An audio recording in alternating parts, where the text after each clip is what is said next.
আমরা তো প্রায় সবাই মানে নিজেদের বেশ যুক্তিবাদী ভাবি, তাই না? হ্যাঁ, ভাবি তো বটেই। মনে করি যে আমাদের সিদ্ধান্তগুলো বেশিরভাগই ভেবে চিনতে নেওয়া। কিন্তু আসলেই কি তাই, নাকি অন্য কিছু ঘটছে ভেতরে ভেতরে? ঠিক এটাই হলো প্রশ্ন।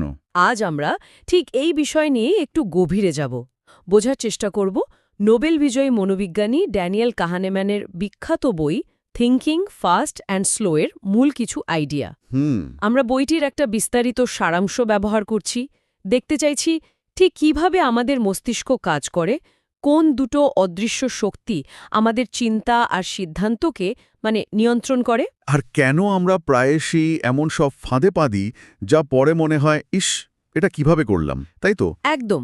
আর কাহানেম্যানের কাজ, বিশেষ করে আচরণগত অর্থনীতিতে, বিহেভিয়ারাল ইকোনমিক্সে, আমাদের এই ভুলগুলো বোঝার ক্ষেত্রে তো পুরো খেলাটাই পাল্টে দিয়েছে। ঠিক তাই।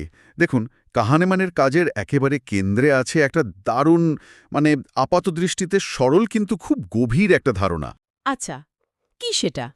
সেটা হলো আমাদের চিন্তা করার দুটো আলাদা সিস্টেম আছে, বা বলা ভালো দুটো ধরন। দুটো সিস্টেম? হ্যাঁ, একটা যেন মনের অটো পাইলট, অত্যন্ত দ্রুত চলে, সহজাত ইনটুইটিভ, আর আবেগ দিয়ে চালিত। কাহনেম্যান একে বলছেন system 1। System 1, autopilot. Interesting. আর অন্যটা সেটা হলো ধীর গতির, বেশ যুক্তিবাদী, হিসেবি, যেন একজন সতর্ক পাইলট। একে তিনি বলছেন সিস্টেম 2। সিস্টেম 1 আর সিস্টেম 2, ফাস্ট আর স্লো। একদম। এই দুই সিস্টেমের টানাপড়েন, তাদের বোঝাপড়া, আর কখনো কখনো ভুল বোঝাবুঝি, এটাই ঠিক করে দেয় আমরা কিভাবে ভাবি, কি পছন্দ করি, আর শেষ পর্যন্ত কি সিদ্ধান্ত নিই।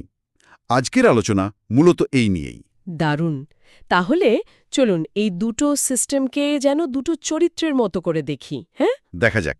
সিস্টেম 1, আপনি বললেন দ্রুত অটো পাইলট, যে চটজলদি সিদ্ধান্তে আসে, তাই তো? প্রায় কিছু না ভেবেই। হ্যাঁ, যেন ধরুন একটা চেনা মুখ দেখেই বন্ধু বলে চিনে ফেলা, বা ধরুন হঠাৎ সামনে একটা গাড়ি চলে এলে লাফ দিয়ে সরে যাওয়া। এগুলো সব সিস্টেম 1-এর কাজ। এর জন্য তো কোনো কষ্ট করতে হয় না, তাই না? মনে হয় যেন এমনি এমনিই হয়ে যাচ্ছে। ঠিক। এটাকে কাহনেম্যান বলছেন কগনিটিভ ইজ, বা জ্ঞানীয় স্বাচ্ছন্দ্য।